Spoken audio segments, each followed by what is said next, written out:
2 videos in one day.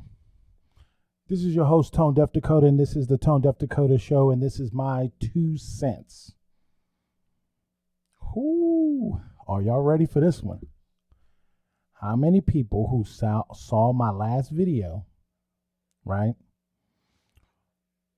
The last video that I did on the Behringer SP1200, right? How many people saw that video? A lot of people. Very popular video. How many people actually checked the PDF file, the link in the description? And there's going to be a link in this description as well. And hopefully, I think I'm going to try to see if I can put some of the pictures of the thing right here, right? And basically, a lot of people was so going crazy over the SP12 news, right? That nobody said, hey, what do you mean about an MPC60? Yeah, I said it. Yep. It's crazy. Yep. I've been talking about this for 5 years in my friend circle, right? Been telling them, yeah, they're gonna put out an MPC. They're gonna put out an MPC. I've been saying it for a while. And I tell everybody, yes, I believe they're putting out an MPC. No, I don't have any crazy information. No, I'm not connected to Behringer. And the reason why I've been saying they're going to put out an MPC is because of that brochure that I picked up.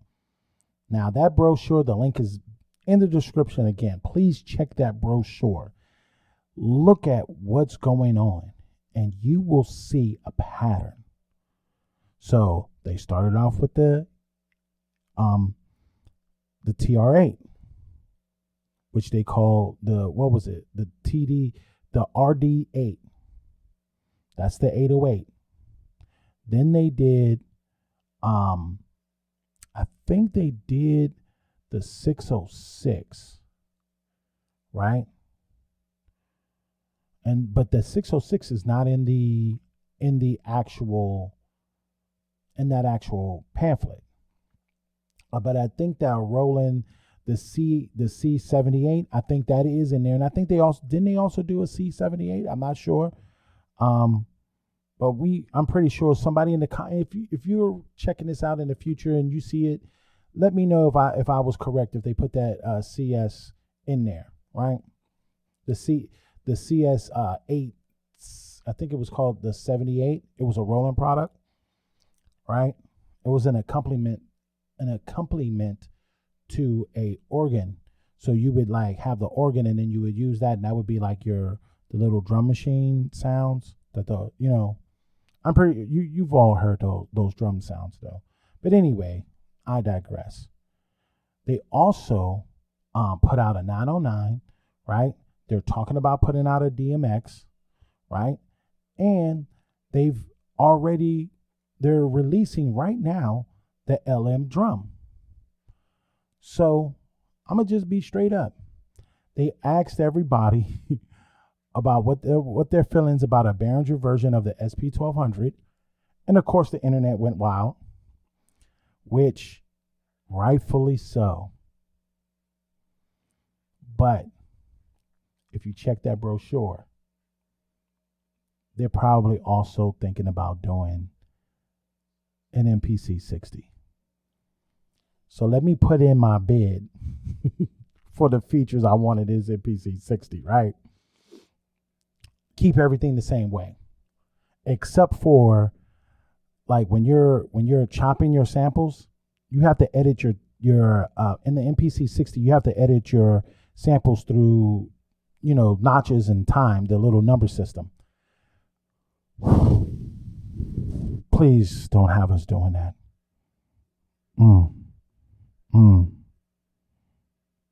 As a guy that's done that, I don't want to deal with the number system ever again. Ever. It is much, much, much quicker to just see the waveform and start to trying to chop it with a visual representation of the waveform. Right? We need that in the 60. Also, more sample time, definitely, right? If you can get the PPQ up to 96, keep the PPQ at 96. Do not try to do something crazy with the PPQ. And if you don't know what that is, that's points per quarter note. Take the example from Roland. When they mess with the PPQ on the Roland MV8000, people were going crazy and ham. So don't mess with the PPQ.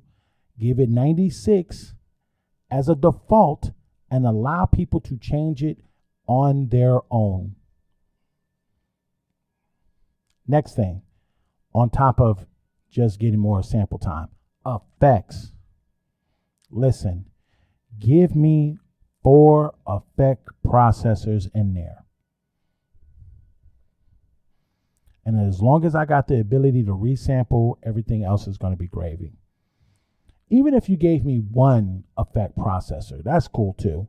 But long as I have the ability to resample, I'm Gucci. I'm Gucci. Next thing that I need, definitely need those 8 outs. Definitely need those 8 outs. Right? And let somebody, put some decent converters in it. But I'm hoping that Black Lion Audio picks it up and kind of does what they're doing with the MPC, right? And make the converters even better. Hey, allow another company to get some money on that. Yeah, that sounds like a good thing to do. Also, what else could I think of that would be dope? I don't know. Maybe 16 tracks of audio going directly into the computer at one time with one USB cable. Turning the thing into an interface and allowing us to, as soon as it plugs in, no drivers necessary, just straight, we're able to bring in samples from the computer. And I don't mean on a flash card. I mean we can hear the sound. It literally becomes a sound card, a USB sound card. Ever since the SP1200 did that for me, I don't think I can go back off of that. I think that just introduced a that made itself a standard right there. That's a standard now. That's what we're looking for in new gear. Forget how people feel. That's what we're looking for in new gear. USB directly to the computer. As soon as it comes on, the computer sees it as an interface, and all of the sound comes out of the computer going into this device, which means now I can sample everything on my computer, which is what I want, right? I want to be able to do that with my computer. I want to be able to do it with my tablet, and I want to be able to do it with my phone. So yeah, it's got to be what they call class compliant, Mac and PC, but all my Mac stuff got to work, right? So if we could do that, that would definitely change the game on that. Also, another thing that I think I would want, the ability to put on a USB hub in the back of it and be able to add other devices that use USB MIDI to that thing. So in other words, if I got a bunch of devices that all USB, but they are all USB MIDI, allowing that machine to be able to see all those devices, and then I could just put them on a MIDI track.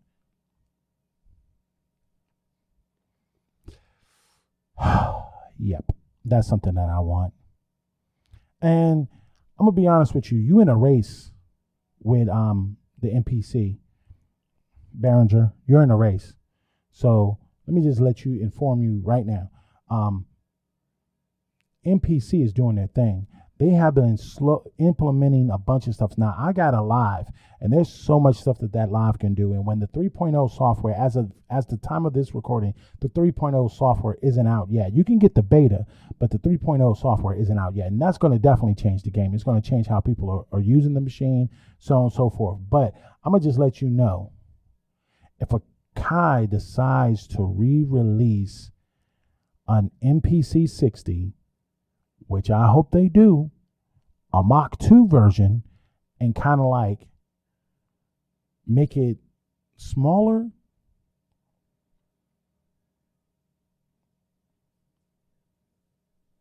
Yeah, I'm going to buy it. Of course, this is going to be more expensive. Of course, this is going to be more expensive. I'm just going to buy it just because, I'm actually retarded. So, yeah, I have a thing for Akai. It's a Love Jones that nobody else knows what's going on. But anyway, uh, yeah, you guys are like, the clock is ticking. So, you got people excited about this SP1200. You want to build an MPC60. I'm all for it. Build that MPC60. Make it $500. Don't change nothing about the 60. Allow us to do all the tricks of the trade that we know already. Just increase the sample time. Increase the sample time 2 gigs. That's it. You don't have to do a lot. You don't have to break the bank to make this machine. Give us SD card. We want that. We definitely want 8 outs. We definitely want 2 inputs. You feel what I'm saying? We definitely want MIDI in, out, and through. And if you were really trying to give us some stuff, just give us MIDI in 1, 2, then MIDI out A, B, C, and D, just like an MP. I'm good. You know what I mean? So yeah. Those are my 2 cents. Hopefully everybody like, comment, and subscribe. Definitely keep your eye on Behringer. I think they're going to do some more stuff. You feel what I'm saying? All right. Let's get in the comment section. Get the conversation going. I'm out.